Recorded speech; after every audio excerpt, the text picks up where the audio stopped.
Today is Monday, April 17th. We'll update you about a deadly mass shooting at a crowded birthday party. Also, the notorious drug lord El Chapo may be in U.S. prison, but now prosecutors are going after the new people in charge. Plus, the world's biggest rocket is ready for its first flight test today. One state is just one signature away from banning TikTok for everyone. And love may be blind, but not necessarily on time.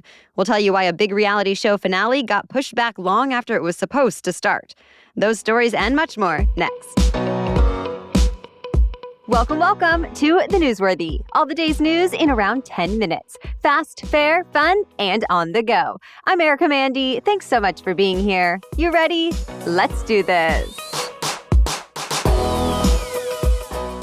Sadly, another community is grieving because of a mass shooting. Reports say at least one gunman opened fire on a Sweet 16 birthday party happening at a dance studio in the small town of Dadeville, Alabama. At least 4 people were killed and 28 hurt. But there's no official word on a suspect or what might have led to the violence. As of this morning, authorities are not answering questions or saying much besides there's no longer a threat to the community. A vigil was held last night in the victim's honor. So there's quite a bit going on overseas, so we're going to recap a few international stories from the weekend. First up, in Ukraine. A lot of people were celebrating Orthodox Easter, but fighting disrupted those celebrations. Gunfire hit churches in parts of Ukraine still under Ukrainian control, and in the east, which is controlled by the Russians. This weekend also brought what authorities are calling the Great Easter Exchange. They say 130 Ukrainian prisoners of war have been released. Russia's most powerful mercenary group reportedly sent them home as part of a major exchange. But it's still not clear how many Russians were sent back the other way. In other international news, months of tensions in Africa's third largest country erupted into violence over the weekend. Rockets were fired into the capital, a city of millions, and fighting has spread. Members of a paramilitary force in Sudan are fighting regular soldiers for control of airfields and military bases. It's happening because of a power struggle that began years ago when the country's military took control of the government in a coup. Well, now that military is fighting another group of militia that was founded by the old dictator ousted in the coup.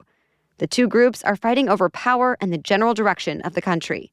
Dozens of soldiers and civilians have been killed, and hundreds more have gotten hurt. Meanwhile, in Mexico, a group of gunmen stormed a resort where dozens of vacationers were spending the weekend. They opened fire, killing 6 adults and a child. Police haven't said what their motive might have been, but it happened in the central Mexican state of Guanajuato, which has seen a lot of fighting lately between drug cartels over control of territory and trafficking routes. All right, back in the U.S., federal officials announced charges against a notorious Mexican drug lord's 4 sons. They say El Chapo's sons are known as Los Chapitos, and they were leading their father's empire, while he's serving a life sentence in Colorado. Now, Los Chapitos are charged with moving vast quantities of dangerous opioids into and throughout the U.S., from New York to Nashville to Los Angeles. And to support the business, they're accused of torturing and murdering law enforcement officers, business rivals, and others. More than 24 other people have also been charged in what the U.S. Attorney General is calling a global fentanyl operation. So far, a lawyer for El Chapo's 4 sons won't comment about the charges. One of them is already in custody in Mexico. The others are still on the loose. The U.S. is offering rewards worth millions of dollars for information that leads to their capture. Well, the biggest, most powerful rocket ever built is set to launch today in a test that some say could remake space exploration as we know it. SpaceX is planning on sending the rocket called Starship almost all the way around the world. It's nearly 400 feet tall, about 90 feet taller than the Statue of Liberty, including its pedestal. And SpaceX says this thing is big enough to send 100 people to Mars, along with a lot of cargo. No one will actually be aboard this time around. In fact, it won't even land. Everything will just fall into the sea. But in the future, Starship is designed to be fully reusable. They're already working to build new ones. SpaceX CEO Elon Musk does not have the highest expectations for today's launch, but he is guessing there's about an 80% chance that a Starship rocket will reach orbit by the end of this year. Then the goal is to land astronauts on the moon as early as 2025 and fly a private crew into orbit. And eventually, the long-term goal is to carry passengers to Mars. But first, this test flight. If you want to watch, SpaceX is streaming the whole thing live from its YouTube channel starting at 8 a.m. Eastern. All right, we have much more news for you still coming up. But first, a break for our sponsor, ZocDoc. Listen, I do think Google can be helpful to educate ourselves about certain health issues and ask our doctors the right questions. But I also think it can cause unnecessary anxiety. So when I really need to know what's going on with my health or my family's health, I try to avoid reading every possibility online or going down a social media rabbit hole. Instead, I turn to expert doctors and medical professionals that specialize in the care I need. And ZocDoc helps us find those experts. ZocDoc is the only free app that lets you find and book doctors who are patient-reviewed, take your insurance, are available when you need them, and treat almost every condition under the sun. No more scouring the internet for unclear answers or questionable reviews of doctors. ZocDoc offers a trusted guide. So join the millions of people already using the free app. Go to ZocDoc.com/newsworthy and download the ZocDoc app for free. Then find and book a top-rated doctor today. Many are available within 24 hours. That's ZocDoc.com/newsworthy. ZocDoc.com/newsworthy. Montana could soon become the first state in the country to completely ban TikTok, meaning it could become illegal for anyone in the state to download the app. State lawmakers have given a bill final approval. They share the concerns of federal lawmakers who have said TikTok could pose a national security threat because of its Chinese parent company, though TikTok insists it's separate from the Chinese government. Now it's just up to Montana's governor to decide whether he wants to sign the ban. If he does, it would go into effect in January, potentially fining TikTok and app stores $10,000 per violation per day, though the bill would likely face legal challenges before then. TikTok spokesperson says a ban would just censor the voices of people in Montana. She also said it would be nearly impossible to block app downloads in just one state. Meanwhile, a TikTok ban is also being considered on a nationwide scale, and the idea has some supporters from both sides of the aisle. Stay tuned. A digital media company decided to buy a social network that's been popular with conservatives. And after taking the helm, its first order of business was shutting it down. Though that is a temporary move. Starboard acquired Parler. And now Starboard says it's going to work on a revamped version of Parler. But it's not clear exactly what's going to change. Parler has been one of the social media platforms that has marketed itself as an alternative to Twitter with less content moderation. But Starboard now says that's not a viable business anymore. Parler and Starboard did not announce the financial terms, but the deal is expected to close later this year. In one of the largest pharma deals in recent history, Merck announced it's buying Prometheus Biosciences for almost $11 billion. Prometheus specializes in treatments for autoimmune diseases. For now, it doesn't have any approved products, but it has drugs in development that have been doing well in clinical trials. So Merck says it's ready to move into the immunology space, where there's a big need for new medicines. This all comes as Merck's top-selling cancer drug is expected to lose its patent protection at the end of this decade, meaning other companies might be able to create generic versions, and Merck could lose tens of billions of dollars a year. Merck also recently agreed to acquire Imago Biosciences, which makes treatments for blood cancer.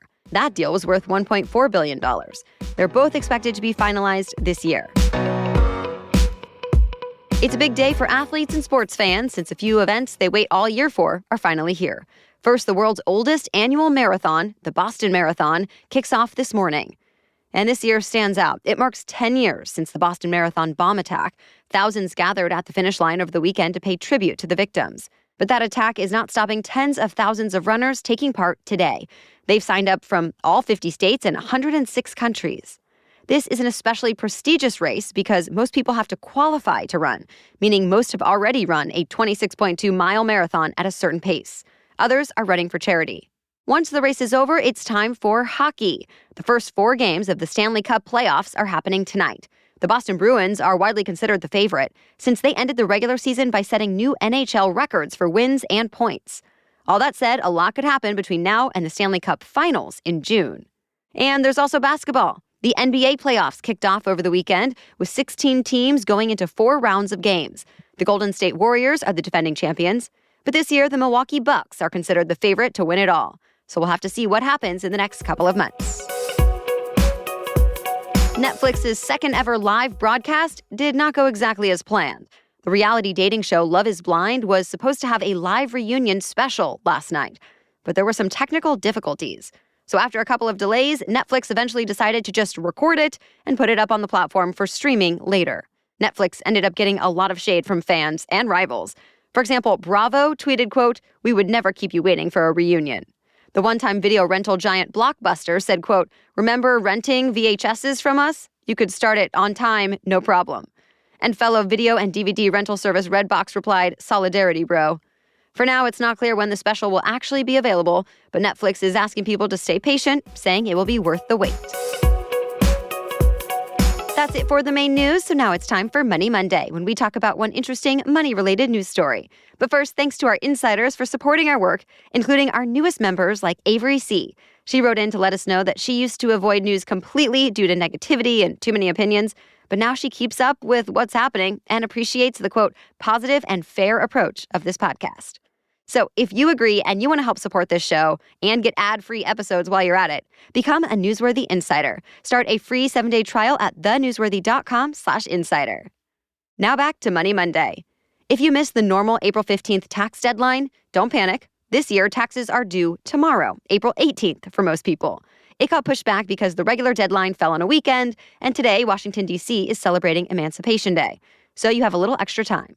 Some people have a lot of extra time. That includes anyone who lives in a federal declared disaster area or service members stationed in a combat zone.